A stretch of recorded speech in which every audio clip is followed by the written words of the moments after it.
기도하겠습니다. 좋으신 아버지 하나님, 오늘도 저희들에게 이 아침의 시간을 허락하여 주시고 주님의 말씀으로 나아가게 하시니 감사를 드립니다.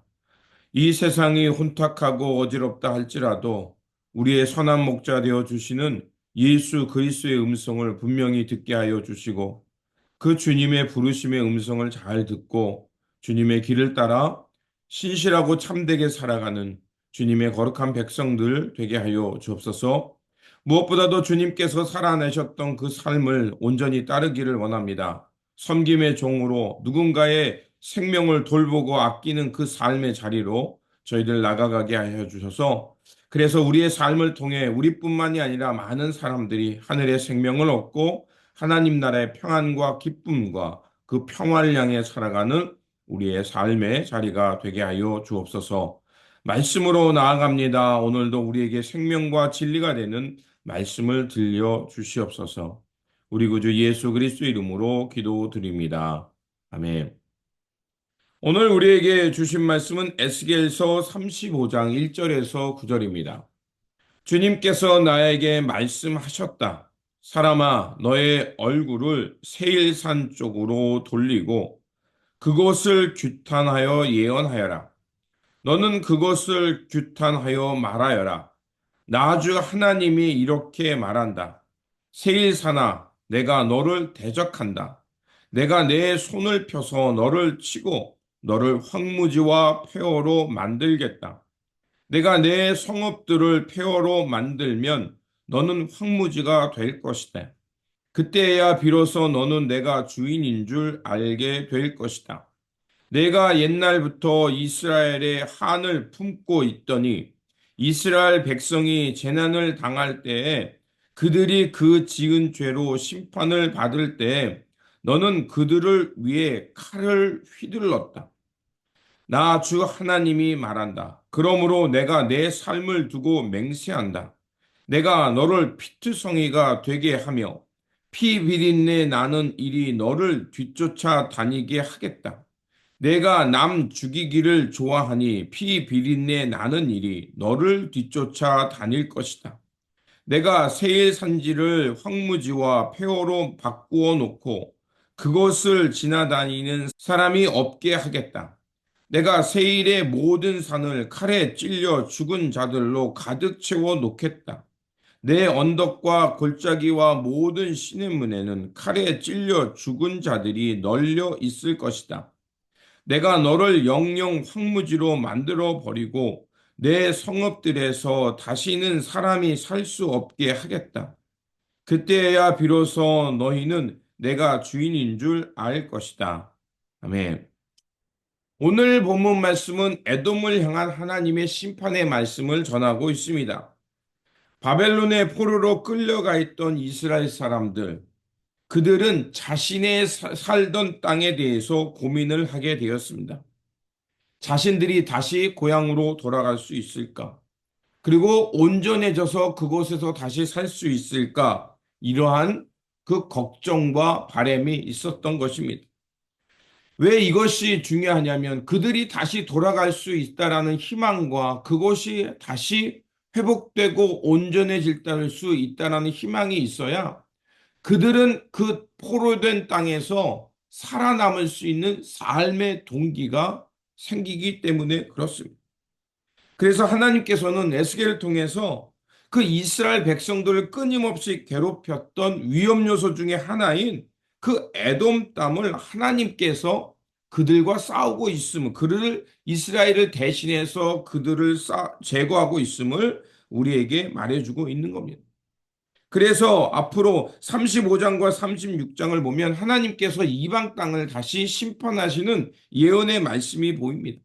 그러나 이 말씀들은 어떻게 보면 그 하나님께서 이방 사람들에게 그 물론 그들의 죄를 심판하는 것처럼 보지만 그 남아있는 이들 그리고 고향으로 돌아가길 고대하는 이들에게 그들이 근심 걱정하고 미래에 대해서 불안하는 그들에 대해서 격려하시고 너희들이 돌아갈 땅은 이제는 더 이상 위험이 없는 안전한 땅이 될 것이라는 그 격려의 꿈을 주시는 말씀이기도 한 것입니다. 에돔은 예로부터 유다에게 큰 위협이 되는 나라였습니다.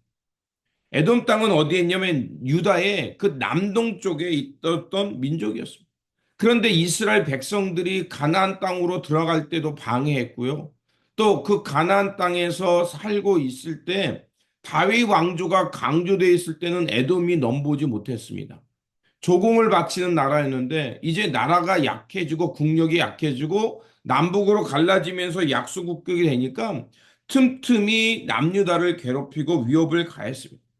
그리고 특별히 남유다가 멸망할 때 그 에돔 사람들은 어떻게 했냐면 기뻐하면서 저 남유다가 망했으니 저 나라의 그들이 갖고 있던 기득권들 그 나라를 통해 이루어졌던 무역과 상권이 우리에게 돌아오겠구나라고 생각하면서 오히려 형제의 나라인 남유다가 멸망하는 것을 기뻐하고 즐거워했습니다. 그리고 그렇게 어려움 당할 때 에돔도 같이 바벨론과 동조하면서 남유다를 파괴하는 일에 동조했던 것입니다. 그래서 오늘 본문에 보면 하나님께서 세일산을 의인화해서 그 산이 그 많은 사람들의 피로 물들고 죽은 시체로 가득 찰 것이라고 말하는 이유가 거기에 있습니다. 에돔은 형제 국가가 어려움 당하고 또 고통당할 때 오히려 그것을 즐기면서 어떻게 하면 자신들이 더 유익이 될까? 그들의 그 기득권을 가져와서 어떻게 하면 자신들의 그 부를 쌓을까만 생각했던 겁니다. 하지만 하나님께서는 뭐라고 말하냐면 에돔 그 땅도 여전히 그 하나님께 속해 있고 또 남유다가 멸망한 그 이스라엘 예루살렘 성도 하나님께서 여전히 돌보고 있음을 말해주고 있는 겁니다. 하나님은 이스라엘 백성의 하나님뿐만이 아니라 그들이 떠났던 예루살렘까지도 하나님은 돌보시는 하나님이라는 겁니다. 그리고 그들이 비록 포로로 끌려가 있지만 하나님은 여전히 역사 속에서 함께 하시면서 이스라엘 백성이 다시 그 땅으로 돌아올 수 있도록 그 땅을 회복하시고 그 땅을 하나님께서 지키고 있음을 우리에게 말해주고 있는 겁니다. 그래서 예루살렘 성이 함락되고 초토화됐지만 하나님은 여전히 그 이스라엘 백성들의 하나님이 되어 주시면서 그 예루살렘에 다시 하나님의 영광이 임할 수 있도록 또 하나님의 영광의 땅이 될 수 있도록 그 성을 지키고 있음을 우리에게 말해주고 있는 겁니다. 이 말씀이 우리에게 큰 위로가 됩니다. 왜냐하면 우리가 인생을 살다 보면 여러 가지 실수와 실패를 쓰라린 아픔을 경험하게 됩니다.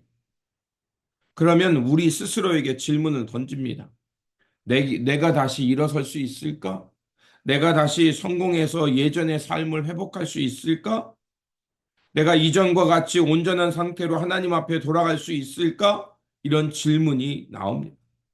그런데 오늘 본문을 통해 하나님께서 주신 것처럼 하나님은 이스라엘 백성들이 떠나 바벨론 포로에 있는 그 속에서도 하나님이시지만 그들과 그 고통 속에 있는 하나님이지만 하나님은 여전히 예루살렘의 영광을 회복하기에 오늘도 이 세상 역사 속에 개입해서 불의한 자 또 하나님의 영광을 도전해 오는 자들을 물리치시고 그들 가운데 하나님의 하나님됨을 증거하고 있다는 것을 우리에게 말해주고 있는 것입니다. 그렇기에 하나님은 여전히 우리와 함께 하신다는 것입니다. 그리고 고난과 실패와 쓰라린 아픔의 상황 속에서도 여전히 하나님은 우리를 사랑하시고 돌보고 계시다는 것이 성경이 우리에게 끊임없이 말해주고 있는 겁니다. 하나님을 향해 나아갈 때 우리는 희망과 소망과 위로와 회복을 꿈꾸게 될 것입니다. 그러므로 오늘 삶 속에 우리 여러 가지 문제와 어려움이 있습니다. 그래서 그것 때문에 우리의 정신을 혼미케 하고 우리의 삶을 저 나락으로 저 어둠으로 끄집어 내릴 때도 있습니다. 그럴 때 잠깐이라도 눈을 들어서 하나님께 시선을 두시기 바랍니다. 그게 믿음입니다. 하나님께 우리에게 시선을 두면 하나님은 여전히 우리를 지켜보고 계시고 우리와 함께 아파하실 뿐만 아니라 우리를 돌보고 계시는 하나님을 발견해 주실 거라 믿습니다. 그래서 그 하나님의 돌보심의 은혜 가운데 거하면서 내일의 희망으로 함께 앞으로 나아가는 저와 여러분이 되시길 주님의 이름으로 축원드립니다. 기도하겠습니다. 우리를 날마다 지키시고 보호하시는 하나님, 우리가 실패하고 무너져 내릴 때도 여전히 하나님은 우리 편이 되어 주시며 우리를 지키고 보호하시고 계심을 믿습니다. 우리 삶 속에 문제에 집중되어서 어둠만 있는 것처럼 보일지 모르지만 그러나 눈을 들어서 하나님을 바라보게 하여 주옵소서.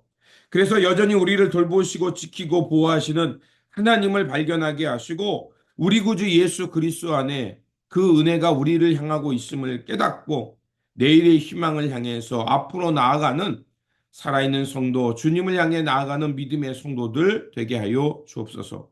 우리 구주 예수 그리스도의 이름으로 기도드립니다. 아멘.